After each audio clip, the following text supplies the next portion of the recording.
आप सभी का हार्दिक स्वागत है। युवा संसद जिला कुल्लू की तरफ से हमारे बीच गृह मंत्री डीकेश नेजी जी मौजूद है। आइए इनसे कुछ प्रश्न पूछते हैं। नमस्ते सर। नमस्कार जी। इस सत्र के दौरान क्या प्रमुख मुद्दे रहने वाले हैं? इस सत्र के दौरान हमारे देश के विकास संबंधी महत्वपूर्ण मुद्दों पर चर्चा की जाएगी। बहुप्रतीक्षित one nation one election bill 2022 भी पारित किया जाएगा। और विपक्ष के लिए आपका क्या संदेश है? हमने सत्र से पूर्व सर्वदलीय बैठक की है और हम विपक्ष से राष्ट्र हित में पूर्ण सहयोग की अपील करते हैं। Thank you sir. Thank you. तो आइए leader of opposition miss Ruhanika Verma से भी कुछ क्वेश्चन पूछ लेते हैं। Hello madam. Hello madam, what will you say about youth parliament? The organization of Youth Parliament by the central government is a great step in strengthening the democracy and its root. It inculcates the habit of discipline and tolerance in the youth. It will be very helpful in learning the procedures of the democracy. I, with my team, will try our best to create the environment of democracy. Thank you.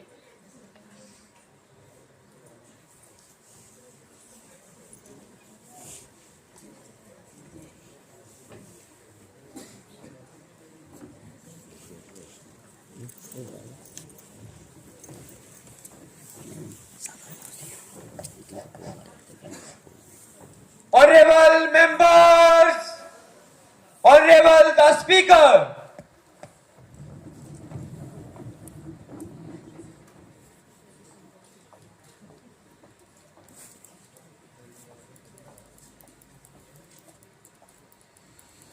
General secretary है personal.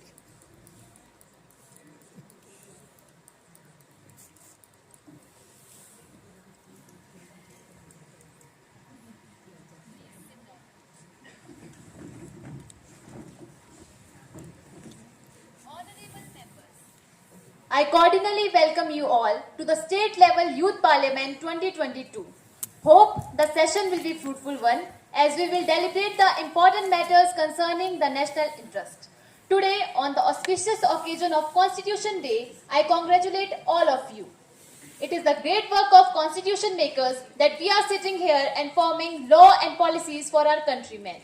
Today's first business is oath taking. Secretary General, please. Mr. Hitesh Jogi, who stands elected from Bijnor constituency of Uttar Pradesh, please.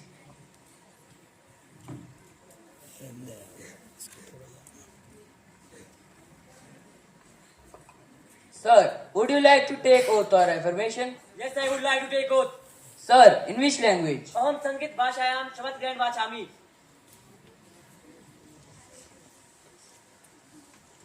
Aham. Aham Hitesh Jogi, युवा संसद सदस्य निर्वाचित आदमी ईश्वरस्य साक्षिकृत्य प्रतिज्ञा चक्रोमि यत् द्वारा स्थापितं भारतस्य संविधानं प्रति श्रद्धायुक्तः भविष्यामि देशस्य सप्रभुत्वम् ऐक्यं च सम्पादयिष्ये यं परं धारयिष्ये तस्य कर्तव्यं श्रद्धापूर्वक निर्वहिष्ये धन्यवादः। Congratulations.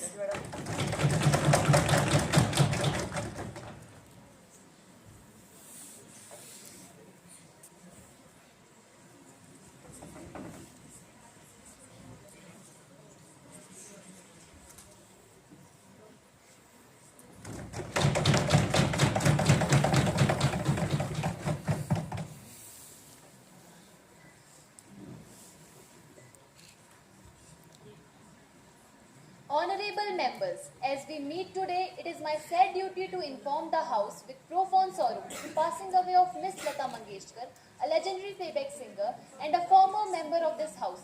She died on 6th of February 2022. She had also served as a nominated member of Rajya Sabha from November 1999 to November 2005. Her passing away indeed marks end of an era and creates an irreplaceable void in the world of music. We deeply mourn the passing away of Miss Lata Mangeshkar. Thank you. Now I request Leader of Opposition, Ms. Rohanika Banerjee, to express her condolences, please. Honorable Speaker Madam, आसमां को छू गई वो आसमां से भी विशाल थी, धरती में सिमट गई वो मिट्टी से भी नरम थी। कौन है वो जो अमर रह पाया जिंदगी भर, अमर बनकर जो जिंदगी को पा गई हो, वही लता थी।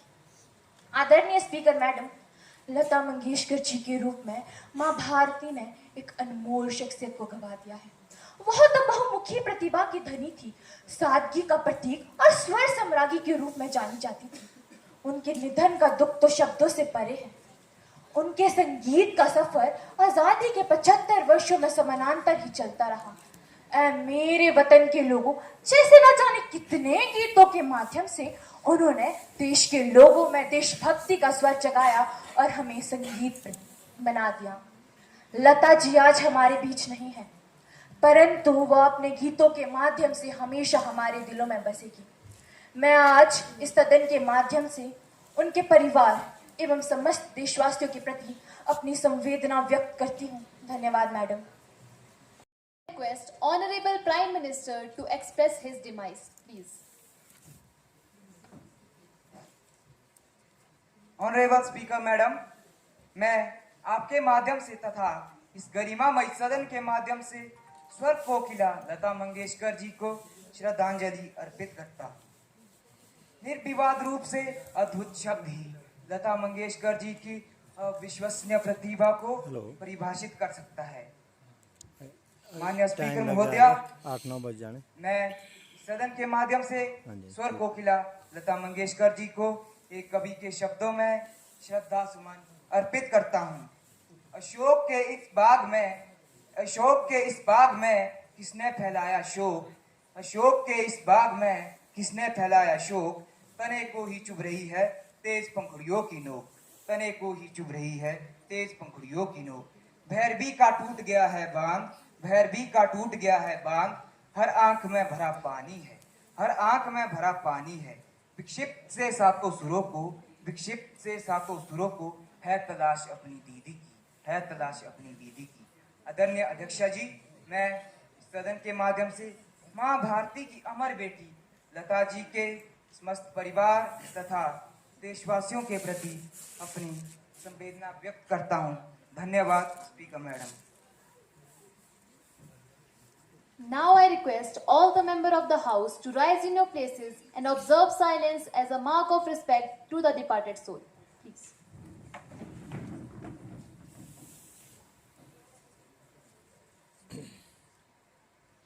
Thank you. Secretary General to convey the message of the condolence to the bereaved family, please.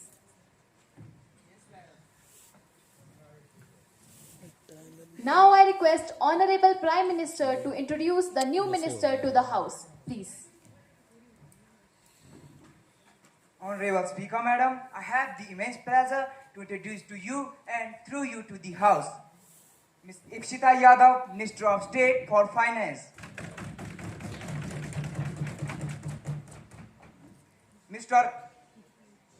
Harsh Gujjar for Railway. I hope they will definitely flourish the House as well as their ministry. Thank you, Speaker Madam. We now move on to the question hour. Question number 101, Mr. Rahul Sinha, Member of Youth Parliament, please. आदरणीय अध्यक्ष महोदया, आज देश के कई हिस्सों में नई पेंशन योजना के स्थान पर ओल्ड पेंशन स्कीम की मांग लगभग सभी कर्मचारी संगठनों द्वारा की जा रही है तथा कुछ प्रदेशों में इसे लागू भी किया जा चुका है। मैं आपके माध्यम से माननीय वित्त मंत्री महोदय से जानना चाहता हूं कि क्या केंद्र सरकार का नई पेंशन योजना के स्थान पर पुरानी पेंशन योजना लागू करने का कोई विचार है? कृपया सदन को जानकारी प्रदान करें। धन्यवाद स्पीकर महोदया। Honorable Finance Minister to answer, please. माननीय अध्यक्ष महोदया, मैं आपके माध्यम से इस सदन को अवगत कराना चाहूंगी कि सरकार विकास कर्मचारियों के प्रति संवेदनशील है। सरकार द्वारा लागू की गई नेशनल पेंशन सिस्टम कर्मचारियों के हित में है। भारत सरकार द्वारा शुरू की गई यह योजना 1 जनवरी 2004 के पश्चात नियुक्त सभी सरकारी कर्मचारियों के लिए पेंशन योजना अर्थात रिटायरमेंट सेविंग स्कीम बनी है। यह एक पेंशन और इन्वेस्टमेंट स्कीम है जो बाजार आधारित रिटर्न की गारंटी देती है। वर्तमान तथा भविष्य में विकास की आवश्यकताओं को ध्यान में रखते हुए फिलहाल सरकार ने पुरानी पेंशन योजना को लागू करने का कोई मत जाहिर नहीं किया है। धन्यवाद स्पीकर महोदय। Madam, I want to ask a supplementary question Please. Honourable madam, मैं मंत्री महोदय के तर्कों से बिल्कुल भी सहमत नहीं हूँ। राज्यों के लिए संज्ञा व्यवस्था का हवाला तो सही है, किंतु मेरा प्रश्न मंत्री महोदय से यह है कि यदि राष्ट्रीय पेंशन योजना इतनी ही उचित एवं उत्तम है तो 2004 के पश्चात भी सांसदों और विधानसभा के सदस्यों को एनपीएस में ना जोड़कर पुरानी पेंशन स्कीम में क्यों जोड़ा गया है? माननीय महोदय, मैं मंत्री महोदय से जानना चाहूंगा कि क्या यह एक धोखा नहीं है कि 58 वर्ष की आयु तक सरकार की सेवा करने वाले कर्मचारियों को बुढ़ापे में पेंशन नहीं मिलती तो मत एक दिन के लिए एमएलए या एमपी निर्वाचित होने पर लाखों व हजारों पेंशन क्यों मिलती है? मैं माननीय मंत्री महोदय से जानना चाहूंगा कि जिस प्रकार सरकारी कर्मचारियों को पेंशन के लिए कुछ पात्रताएं निर्धारित की गई है, क्या सांसदों को भी पेंशन के लिए कुछ पात्रताएं निर्धारित करने का प्रस्ताव है? यदि हाँ, तो कृपया सदन को जानकारी प्रदान करें। धन्यवाद। Honorable Finance Minister to answer, please. माननीय अध्यक्ष महोदय, मैं अनुपूरक उत्तर की इजाजत चाहूंगी। Permission granted. Honourable speaker madam, मैं आदरणीय अपने साथी द्वारा उठाए गए इस प्रश्न के जवाब में कहना चाहूंगी कि संसद सदस्य वेतन भत्ता पेंशन अधिनियम 1954 के तहत समय समय पर इस गरिमामय सदन में पारित आपके विधेयकों ने अपनी पूर्णतः सहमति व्यक्त की है। संसद किसी भी कानून का निर्माण व लागू करने के लिए पूर्णतः अधिकृत है। कानून से ऊपर कोई भी सांसद अथवा विधायक अपनी इच्छा के अनुसार अपनी पेंशन और वेतन को त्याग कर जनहित के लिए कार्य कर सकता है तथा इस सदन में इसके उदाहरण भरे पड़े हैं। धन्यवाद स्पीकर महोदय। Miss Sunidhi Kaur, Member of Youth Parliament, please. Honourable speaker madam, हमारा देश एक कृषि प्रधान देश है और विकसित राष्ट्र की परिकल्पना में किसानों की भूमिका सर्वोपरि है।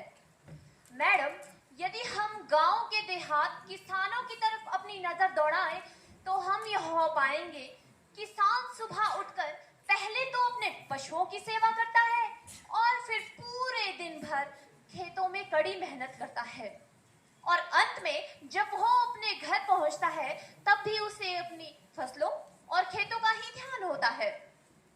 स्पीकर मैडम, किसान आम कर्मचारी की तरह 6 से 8 घंटे ड्यूटी नहीं करता, अपितु दिन भर परिश्रम करता है, किंतु हाय हाय फिर भी वह आत्महत्या के लिए मजबूर हो जाता है। बेटी को मार डालोगे तो बहू कहां से लाओगे? बेटी को मार डालोगे तो बहू कहां से लाओगे? जरा सोचो, किसानों को मार डालोगे तो रोटी कहां से लाओगे? रोटी कहां से लाओगे? मैम, ये क्वेश्चन आ रहा है, आप सीधे अपने प्रश्न पर आइए। यस मैडम, मैं माननीय कृषि मंत्री जी से यह पूछना चाहती हूँ, विगत 3 वर्षों के अंतर्गत किसानों की आत्महत्या के क्या आंकड़े हैं? आखिर सरकार ने इसे रोकने के लिए क्या क्या प्रयास किए हैं? धन्यवाद madam. Honorable Agriculture Minister to answer, please. Speaker madam, मैं अपनी अजीज दोस्त द्वारा उठाए गए प्रश्न की कदर करता हूं तथा उनकी भावनाओं का सम्मान करता हूं। पिछले 3 वर्षों की यदि बात करें तो एनसीआरबी की रिपोर्ट के तहत 2019 में 5,957, 2020 में 5,579 तथा 2021 में 5,318 किसानों के आत्महत्या के मामले दर्ज हुए हैं। स्पीकर मैडम, जब से हमारी सरकार सत्ता में आई है, हमने किसानों के लिए कल्याणकारी योजनाएं चलाई है, सस्ते दर पर रसायनों तथा दवाइयों की सुविधा प्रदान की है। किसान सम्मान निधि आरंभ की है। इसका कारण है कि पिछली सरकार के पश्चात लगातार 3 वर्षों में किसानों की आत्महत्या के मामलों में कमी आ रही है। धन्यवाद speaker madam. Question number 103, Miss Ipshita Yadav, Member of Youth Parliament, please. Honorable Speaker Madam, I want to know through you from the Home Minister that has the government took the notice of report about leakage of data from Facebook and other social media? If yes, what measures has been prevent to the privacy of an individual? Thank you, Madam. Honorable Home Minister to answer, please. Honorable Speaker, Madam, no such instance or report has came to the notice of government. There have been media reports about leakage of personal data by Facebook and Cambridge Analytica, and in response to notice sent to them, these companies have claimed that there was no misuse. However, reply given by Cambridge Analytica was not adequately convincing. CBI has been asked to investigate in this matter regard to possible misuse. Madam, further I want to say that under Section 43A and Section 72A of IAS 2000 provides security of data in digital form. That's all, madam. Question number 104, Mr. Prateek Sangama, Member of Youth Parliament, please.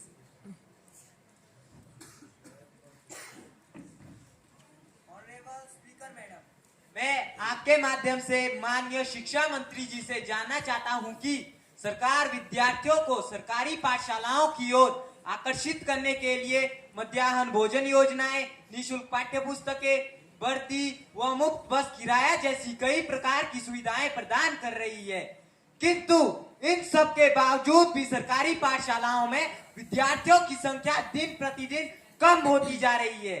Speaker madam, मैं मंत्री महोदय से जानना चाहता हूं कि क्या सरकार विद्यालयों के संचालन में विफल हो गई है? क्या सरकार का शिक्षा क्षेत्र को पूर्ण रूप से निजी क्षेत्र में देने का कोई विचार है? धन्यवाद speaker madam. Honorable Education Minister to answer, please. Thank you honourable speaker madam. Valid. Honourable speaker madam, मैं इस सदन को अवगत कराना चाहूंगा कि पिछले 10 वर्षों में सरकारी विद्यालयों में विद्यार्थियों की संख्या में कमी पाई गई है। राज्य संचालित शैक्षणिक संस्थानों में कानून बनाना व उसके अनुसार व्यवस्था करना राज्य सरकार के क्षेत्र अधिकार में आता है। संबंधित राज्य सरकारें इस दिशा में अपने अपने स्तर पर प्रयासरत है व कार्य कर रही है।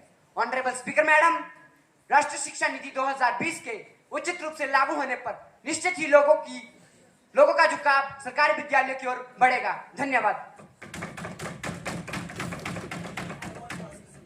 Please, no more supplementary questions. The question hour is over now. मैं सदन को बताना चाहूंगी कि आज हमारे मध्य 2 विशिष्ट अतिथि हमारे सदन की कार्यवाही में मौजूद रहेंगे। कृपया आप इनका स्वागत करें।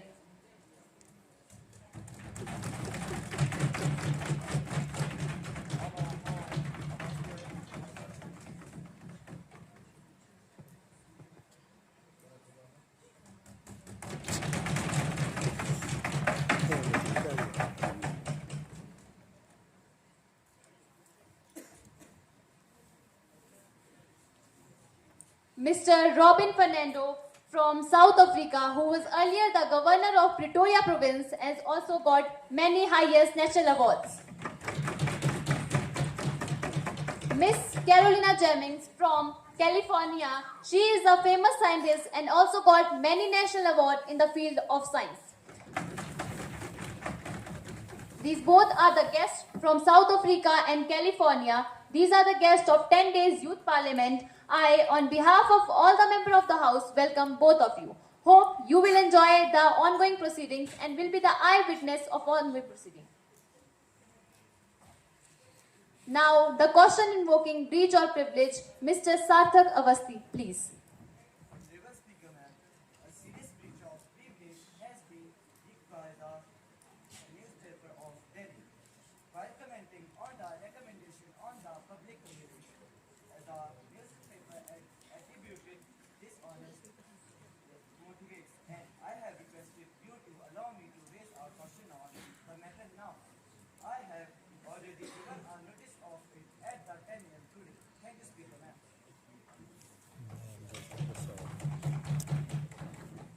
The House holds the right to cope with the guilty of breach of privilege. The House has sole dignity, and by not giving any undue importance to such irresponsible acts of the said articles, as it seems has been published for cheap publicity, and that's it. There will be no discussion on the said matter. Now the Deputy Speaker will continue the proceeding.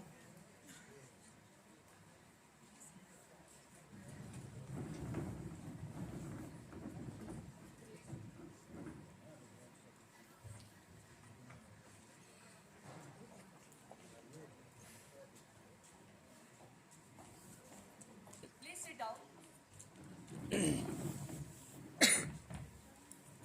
Now, the paper should be laid on the table. Secretary General, please.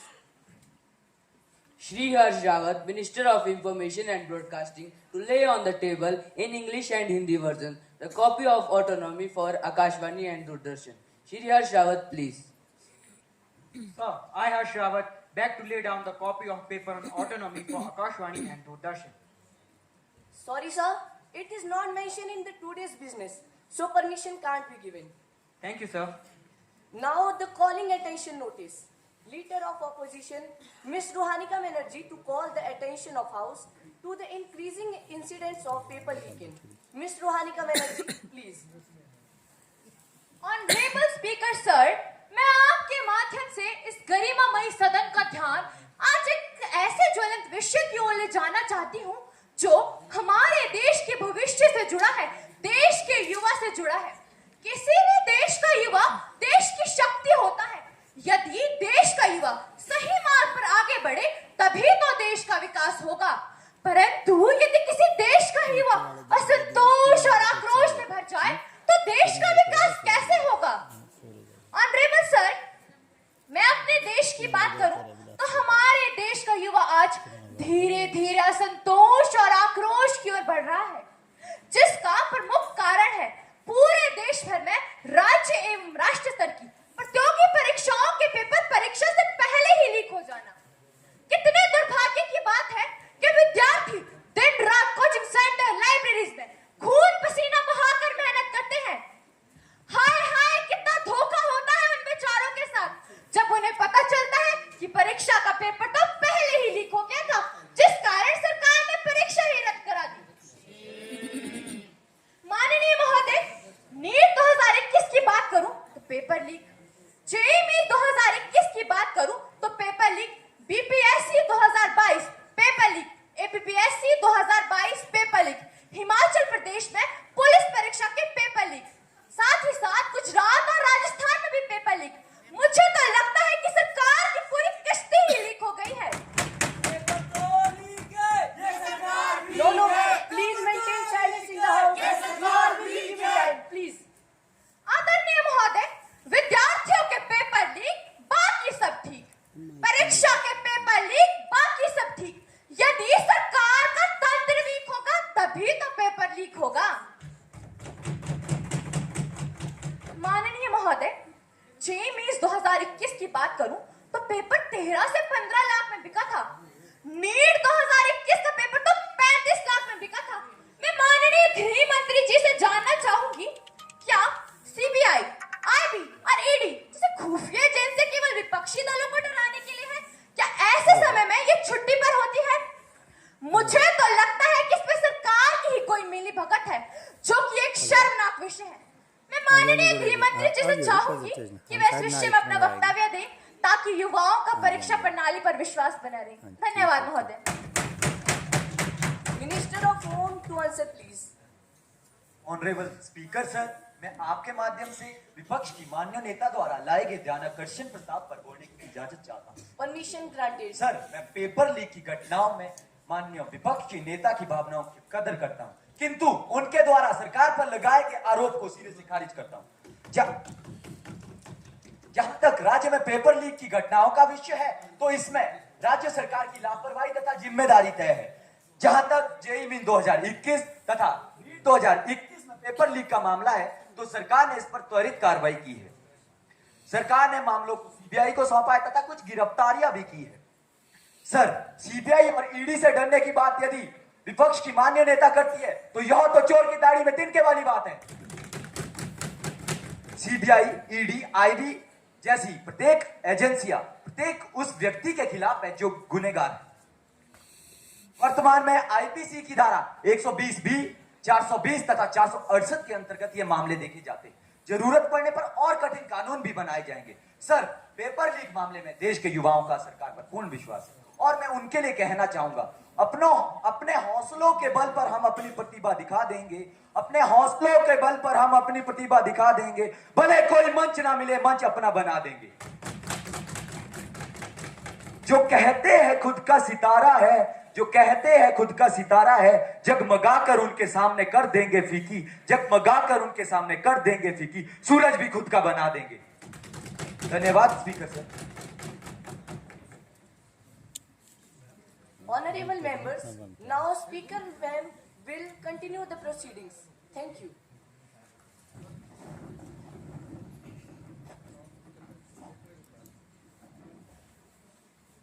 Honorable members, Honorable the Speaker.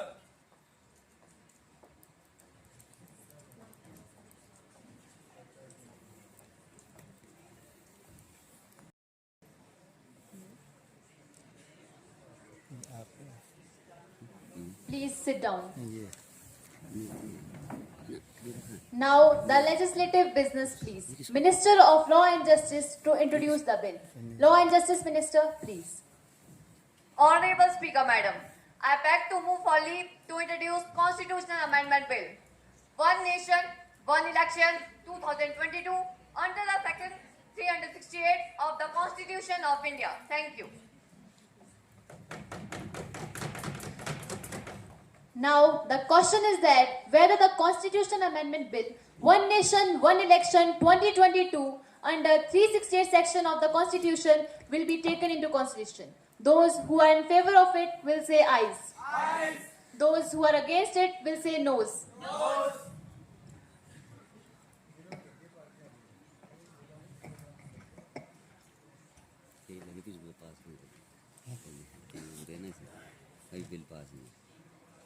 I think the ayes have it, the ayes have it, the ayes have it. Leave is granted.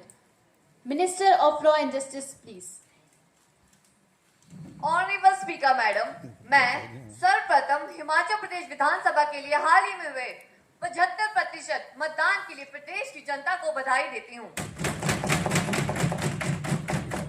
महोदया, आज आपकी इजाजत से मुझे इस गरिमामय सदन में एक ऐसे विधेयक को पेश करने का सुअवसर प्राप्त हुआ है जिससे न केवल देश में हो रहे अनावश्यक व्यय की बचत होगी, अपितु लोकतंत्र को दृढ़ता प्रदान करते हुए विकास कार्यों पर हो रहे अनावश्यक व्यय पर प्रतिबंध लगेगा। Ma'am, one nation one election 2022 विधेयक अर्थात एक देश एक चुनाव एक संवैधानिक संशोधन विधेयक है। इस विधेयक से पूरे देश में चुनाव का स्वरूप बदल जाएगा। इस विधेयक के प्रस्ताव मैं आपके समक्ष रख रही हूँ। देश में लोकसभा, सभी राज्य विधानसभा तथा पंचायती राज संस्थाओं के चुनाव एक साथ मई 2024 में संपन्न होंगे। अप्रैल 2024 तक निर्वाचित होने वाली विधानसभा तथा पंचायती राज संस्थानों का कार्यकाल पूरे 5 वर्ष न होकर विशेष रूप से मई 2024 तक रहेगा। 1 जनवरी 2022 से मई 2024 तक की अवधि में जिन राज्यसभाओं और विधानसभाओं के चुनाव होने हैं वे स्थगित रहेंगे और वहां विशेष रूप से राष्ट्रपति शासन लागू रहेगा। मई 2024 के उपरांत सभी संस्थाओं के चुनाव एक साथ होने के पश्चात यदि लोकसभा और विधानसभा में किसी भी दल को बहुमत न मिलने की स्थिति में राष्ट्रपति और राज्यपाल सर्वदलीय सरकार का गठन करेंगे और आगामी 5 वर्षों तक सरकार चलाएंगे। ये विधेयक धोखा है, धोखा है, धोखा है। No, no, please maintain silence in the house. Ma'am, इस बिल को पारित करने के साथ साथ अनुच्छेद 83, 75(3), 85(2), 172, 174, 356 तथा 10वीं अनुसूची में भी संशोधन करना होगा। Honorable Madam, I request all the vigilant and responsible members of the House to please came forward for betterment of the nation and create history by passing this historical bill. Thank you. ये bill pass नहीं होना चाहिए। No, no. ये bill pass नहीं होना चाहिए। Please maintain decorum in the house. Mr. Rahul Sinha, please. आदरणीय अध्यक्ष महोदय, मैं अपने दल की ओर से माननीय कानून मंत्री द्वारा लाया गया विधेयक वन नेशन वन इलेक्शन 2022 का पूर्ण रूप से विरोध करता हूं तथा इसे सरल कार्यवाही से निरस्त करने की अपील करता हूं। महोदय, चुनाव लोकतंत्र की खूबसूरती तथा शान। इन चुनावों पर हम अनावश्यक प्रतिबंधों पर बात करेंगे तो ये लोकतंत्र के स्थान पर अधिनायक बात को जन्म देगा।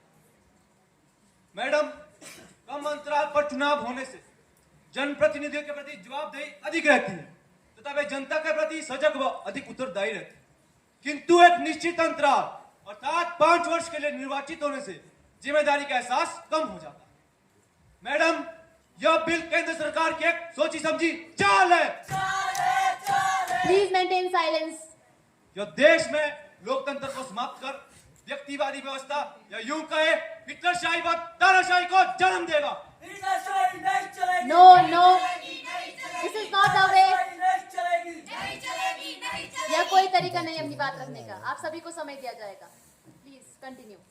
सत्तारूढ़ दल का चरण इससे पूर्णतः लोकतांत्रिक हो जाए।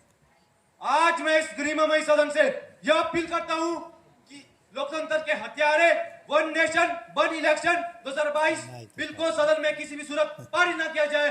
धन्यवाद। स्पीकर महोदय। Mr. Harsh Rawat, please. Thank you honourable speaker madam. Speaker madam, मैं अपने दल से वन नेशन वन इलेक्शन 2022 विधेयक के समर्थन में खड़ा हूं। स्पीकर मैडम, आखिर हम पूरे देश में एक साथ चुनाव क्यों नहीं करा सकते, जबकि हमारे पिछले 4 चुनाव 1952, 57, 62 और 67 में भी एक साथ ही संपन्न हुए थे, जिनमें चुनावी खर्च मात्र 10 करोड़, मैं एक बार पुनः दोहराना चाहूंगा, पुनः मात्र 10 करोड़ से अधिक नहीं आया था। स्पीकर मैडम, मैं इस बिल के समर्थन में अपना पक्ष केवल 2 बातों के माध्यम से इस सदन में रखना चाहूंगा। मेरा मैडम पहली बात है बार बार होने वाले चुनावों के कारण होने वाला खर्च। स्पीकर मैडम, अगर हम बार बार होने वाले चुनावों के खर्च की बात करें तो उससे हमारी देश की अर्थव्यवस्था एक काफी अच्छे खासे स्तर पे प्रभावित होती है। आंकड़ों की यदि हम बात करें तो चुनाव आयोग ने वर्ष 2009 में 1483 करोड़ और 2014 में 3870 करोड़ रुपए व्यय की बात की है। इसके अतिरिक्त हम सभी इन बातों से भी अनभिज्ञ नहीं है कि सभी पार्टियों, उद्योगपतियों, दान आदि के माध्यम से भी हजारों करोड़ काले धन का प्रयोग इन चुनावों में किया जाता है। मैडम, एक अमेरिकी एजेंसी की रिपोर्ट को माने तो उसके अनुसार वर्ष 2019 का हमारा आम चुनाव विश्व का सबसे महंगा आम चुनाव साबित हुआ था, जिसमें प्रत्यक्ष या अप्रत्यक्ष रूप से 71,000 करोड़ रुपए व्यय की बात की गई है। ये सरकार की बातें हैं। No, this is not the way. बातें हैं। You all will be given time. Please continue. Thank you madam.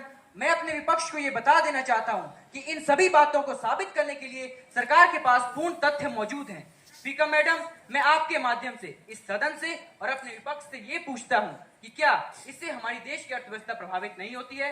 क्या इस धन का प्रयोग हम देश के विकास के लिए नहीं कर सकते हैं? स्पीकर मैडम, मेरा दूसरा मत रहेगा चुनाव में तैनात कर्मचारियों व सुरक्षा कर्मियों की ड्यूटी के बारे में।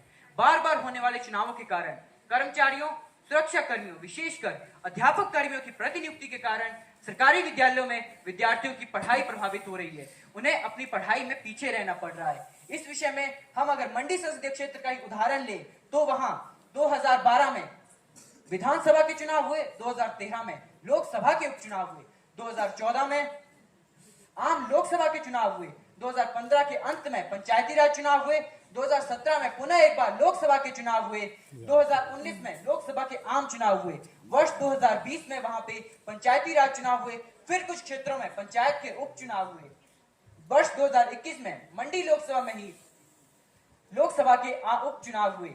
वर्ष 2022 की बात करें तो हिमाचल में अभी विधानसभा के चुनाव हो चुके हैं और गुजरात में भी होने बाकी हैं। वर्ष 2023 की बात करें तो 9 राज्यों में पुनः एक बार विधानसभा के चुनाव होने हैं और वर्ष 2024 की बात करें तो लोकसभा के आम चुनाव होने हैं। मतलब हर वर्ष चुनाव पर चुनाव पर चुनाव। सत्ताधारी पक्ष और विपक्ष दोनों सत्ता प्राप्ति में ही मस्त व्यस्त हैं। स्पीकर मैडम, यदि हम इस दौरान कर्मचारियों, विशेषकर अध्यापक कर्मियों की बात करें तो वे या तो मतदाता सूचियां बनाने या हफ्तों हफ्तों तक इलेक्शन ड्यूटी देने में व्यस्त रहते हैं। मैडम, हेडक्वार्टर्स के नजदीक हालात इस कदर खराब है कि वहां पे एक एक महीने तक अध्यापकों को इलेक्शन ड्यूटीज देनी पड़ती हैं और उस दौरान विद्यार्थी शोर में व्यस्त और जनता काम से त्रस्त रहती है। मैडम, मैं आपको बताना चाहूंगा कि चुनावों के दौरान जब एक आम आदमी तहसील जाता है तो उसे वहां यह सुनने को मिलता है कि उसका काम नहीं होगा, तहसीलदार साहब अभी इलेक्शन ड्यूटी में गए हैं। स्पीकर मैडम, हमारे देश की जनता बार बार होने वाले चुनावों के कारण तंग आ चुकी है। मैं तो यहाँ तक कहूंगा कि यदि हमें इस देश की अर्थव्यवस्था को पुनः पटरी पर लाना है और देशवासियों के पैसे को बचाना है तो इस विधेयक को इस गृहमय सदन में सर्वसम्मति द्वारा पारित किया जाए और देश और देशवासियों का भला किया जाए। धन्यवाद। नो प्लीज, कृपया आप सदन की गरिमा बनाए रखें। Leader of opposition miss Rohanika Banerjee, please. Honourable speaker madam, मैं वन नेशन वन इलेक्शन 2022 विधेयक के मध्य सरकार का चुनावों पर बार बार हो रही भारी खर्च की चिंता के प्रति इनकी भावनाओं का सम्मान करती हूँ, परंतु इस बिल को पारित करने के पीछे जो इनकी मंशा छिपी है उसका घोर विरोध करती हूँ। मैं नेता प्रतिपक्ष होने के तौर पर वर्तमान स्वरूप में पेश किए गए इस विधेयक का पूर्णतः विरोध करती हूँ, क्योंकि ये तो संविधान की मूल आत्मा के साथ खिलवाड़ है जिसे हम सभी कभी स्वीकार नहीं करेंगे। माननीय सर्वोच्च न्यायालय पहले ही स्पष्ट कर चुका है कि संविधान के साथ किसी भी प्रकार की छेड़छाड़ जुडिशियल रिव्यू के अंतर्गत आएगी। आखिर सरकार ने सोच भी कैसे लिया कि वे किसी राज्य की विधानसभा का कार्यकाल बढ़ाकर 7 वर्ष कर देंगे तो किसी को 2 वर्ष तक सीमित कर देंगे। हो गया है कि वो राष्ट्रीय एवं राज्य स्तर के मुद्दों में अंतर कर पाए।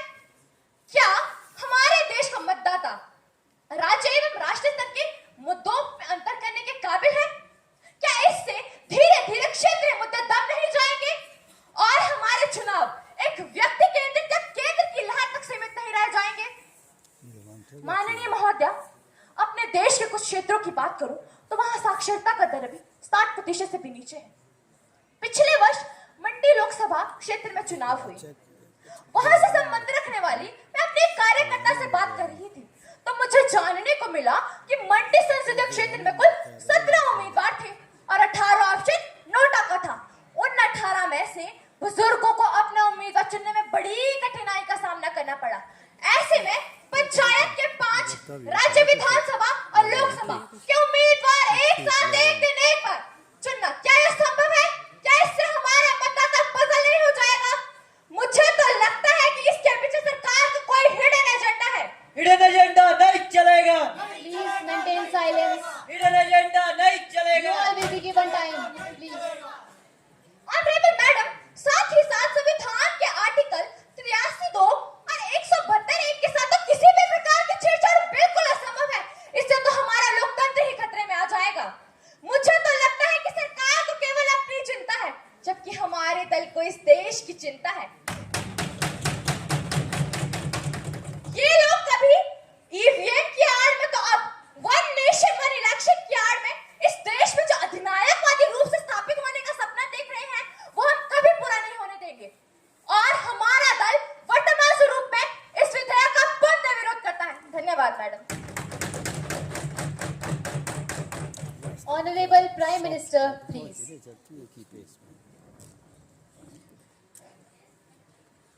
आदरणीय अध्यक्ष महोदया, मैं इस सदन के माध्यम से माननीय कानून एवं न्याय मंत्री जी को इस ऐतिहासिक संवैधानिक संशोधन विधेयक वन नेशन वन इलेक्शन 2022 को इस गरिमामय सदन में पारित करने पर बधाई देता हूं।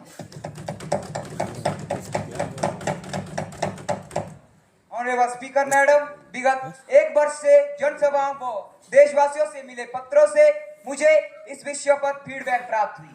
मुझसे पूर्व पक्ष व विपक्ष में इस विषय पर भिन्न बातें रखी गई। मैं अपने विपक्ष के साथियों को बता देना चाहता हूं कि आज जहां हम खड़े हैं 140 करोड़, जी हां 140 करोड़ देशवासियों के आशीर्वाद से है। जनता महोदया, जनता जनार्दन सर्वोपरि है तथा वह बिना कुछ कहे इन चुनावों के माध्यम से अपना मत रखती है, जिसे स्वीकार करने का साहस हमारे अंदर होना चाहिए। ऑनरेबल स्पीकर मैडम, मैं आपके माध्यम से इस सदन से पूछता हूं, आखिर हम प्रतिपक्ष होने वाले इन चुनावों को एक साथ क्यों नहीं करवा सकते? यदि इन चुनावों को एक साथ करवाया जाए तो मेरे देश का, मेरे 140 करोड़ देशवासियों का हजारों करोड़ रुपया धन बच सकता है। तो इसमें क्या बुराई है? ये सब तो आपकी बातें हैं। ये सब No, तो this आपकी is not बातें the way. हैं। Please sit down. Speaker madam, मैं पूछता हूं, यदि चुनाव तो विशेषकर अध्यापकों की कम से कम चुनावी ड्यूटी लगती है तो क्या इससे किसी का नुकसान होगा? माननीय स्पीकर महोदया, मेरी सरकार द्वारा लाया गया यह विधेयक पूरी तरह से संवैधानिक दायरे में है, किंतु हम चाहते हैं कि राष्ट्र हित में इसमें सर्वसहमति बने। यह विधेयक 2/3 बहुमत से नहीं अपितु 100% समर्थन के साथ पारित हो। धन्यवाद speaker madam. Now, the question is that whether the Constitutional Amendment Bill, One Nation, One Election 2022 under Section 368 of the Constitution will be taken into consideration. Those who are in favor of it will say ayes. Those who are against it will say noes.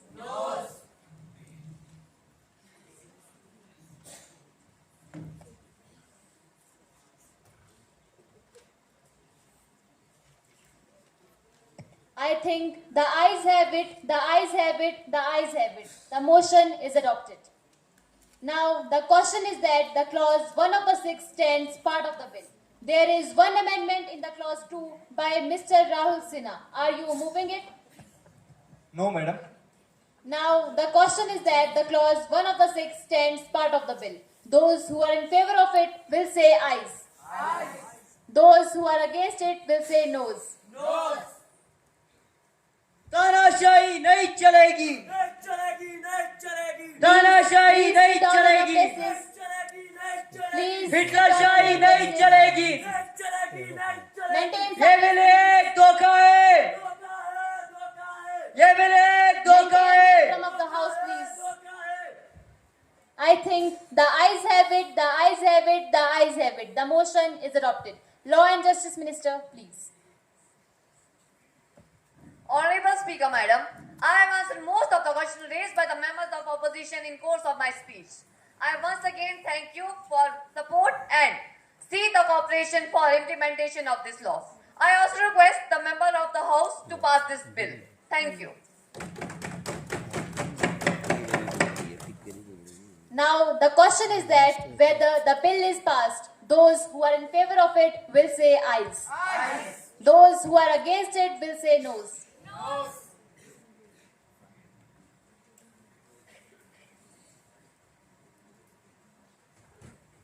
I think the ayes have it, the ayes have it, the ayes have it. The motion is adopted, the bill is passed. Congratulations to all the members of the House to create history in the welfare of the nation and in the betterment of the people. Now the House is adjourned till sign that. Thank you.